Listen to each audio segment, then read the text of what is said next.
لا تشكي للناس جرحا أنت صاحبه، لا يؤلم الجرح إلا من به ألم. واوعى تكون شكاي، الشكوى لغير الله مذلة.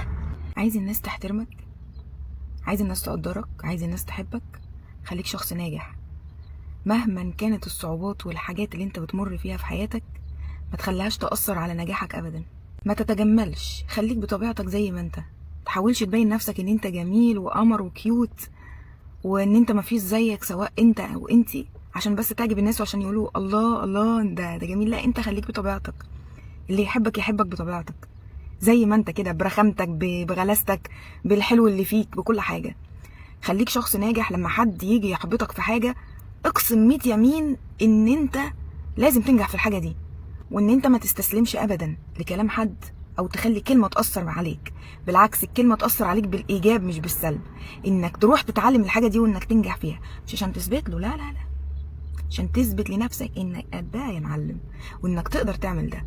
واشتغل على نفسك وانجح، مش عشان حد، عشان نفسك، عشان تكون فخور بنفسك. عشان لما يرجع بيك الزمن كده، لما تكبر او لما يعدي وقت طويل وتشوف ناس ناجحة، تكون فخور بنفسك انك جربت وحاولت على الاقل، ما استسلمتش. عشان ما تكونش صغير قدام نفسك بينك وبين نفسك. لا، ده انا حاولت وجربت وعملت، ما قصرتش في حق نفسي ولا حق اللي حواليا. انا استحق التقدير بجدارة. واللي ما يعرفش قيمتي بألف سلامة، والقلب دعيله بألف سلامة. بس انت خليك بطبيعتك، ما تتغيرش، انت زي ما انت.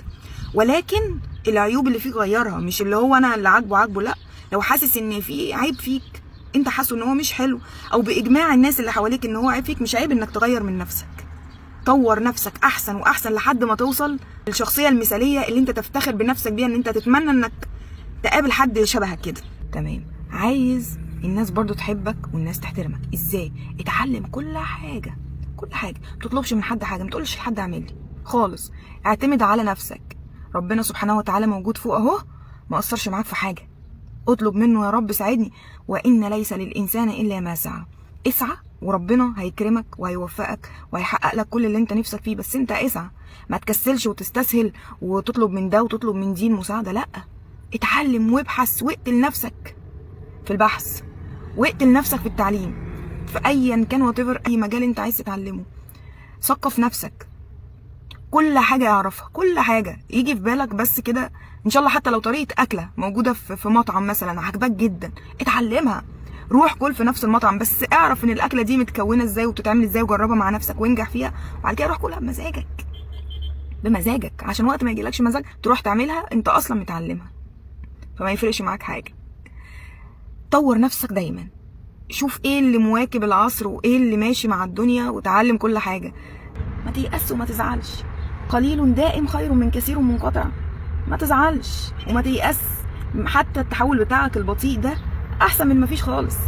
المهم هتوصل في الاخر ان شاء الله. اذا كل ما تتعثر معاك وكل ما تضيق معاك، طلع صدقه، ساعد حد بمعلومه، ساعد حد باي حاجه، فرح حد، ادخل لقلبه السعاده. صدقني هتفرق معاك قوي، هتلاقي ربنا سهلها لك ويسر لك كل حاجه حرفيا. الناس هتحبك ليه وانت انسان فاشل؟ انت دايما بتلعن حظك. انا بختي كده، انا حظي، مفيش حاجه اسمها انا بختي كده وحظي كده. معروف ان احنا يعني كلنا في مشاكل ومتاعب، بس ما تستسلمش.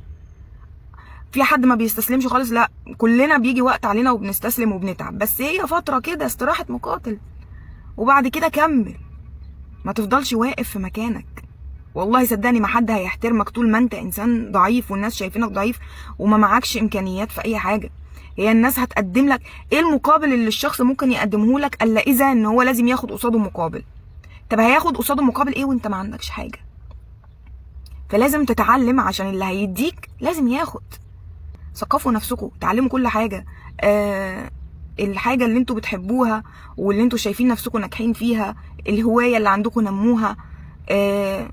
انتوا ما كبرتوش على حاجه. واللي يقول لك انت كبرت، او ان انت مثلا انت خلاص متجوز مثلا، ولا عندك عيال، ولا الكلام الفاشل ده، ولا الكلام، فكك من كل ده، فكك.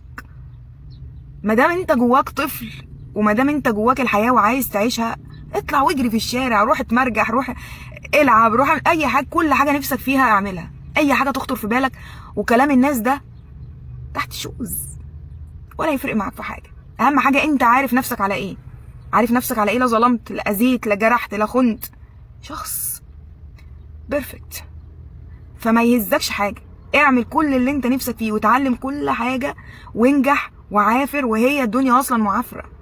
يعني مفيش حد اتخلق في الحياه الا غير عشان يعافر، ومش هتحس بلذة حاجه صدقني لو خدتها على الجاهز. لازم تتعب، لازم تتعب ولازم تجاهد، واتعب شويه، اتعب شويه عشان توصل للي انت عايزه. والحزن يا عم احزن، خد وقتك في الحزن بس ما تطولش، قوم كمل تاني، استريح وقوم كمل تاني، وهكذا. انما ما تستسلمش وتفضل تشكي للناس حظك، والله العظيم ما حد هيعمل لك حاجه.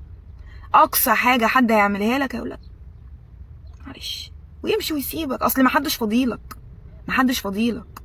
ربنا فوق وقلبك تحت. اتصرف بما يملى عليه ضميرك وعزيمتك وارادتك بس، وساعتها هتبص تلاقي الناس كلها بتتمنى ان هي تعرفك. والله العظيم.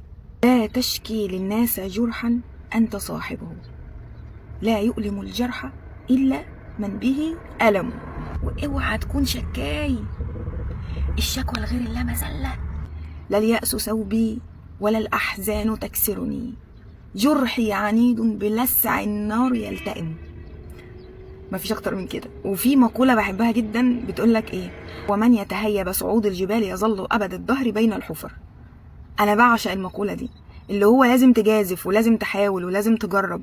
ما تخافش من انك تفشل في حاجة، كلنا بنفشل في الاول، بس هتتعلم من غلطك. حتى لو ما نجحتش فيه هتتعلم تتفادى الغلط ده بعد كده. بس جرب، جرب وغامر وعافر وحاول، ما تيأس، واشتغل على نفسك. بس ابعد عن الناس الفاشله، الناس اللي دايما تحبط منك وتقلل منك، ابعد عنهم. انت في غنى عنهم خالص. ما تجبرش نفسك انك تعيش وسطهم، ابعد حتى لو هترسى عليك لوحدك. انت كفايه ان انت معاك ربنا، كفايه قوي. ده بالعالم كله واللي فيه، هتعوز اكتر من كده ايه؟ ومسير ربنا سبحانه وتعالى يوقع قصادك ناس تشبه لك، ناس تشبه لك، ناس في اصالتك، ناس في نجاحك، ناس في طيبتك، في كل حاجه اكيد موجود. وان ما كانش في الدنيا ففي الاخره يا عم. خلاص قربت، هتستعجل على ايه؟ كلنا رايحين، كله رايح. السلام عليكم.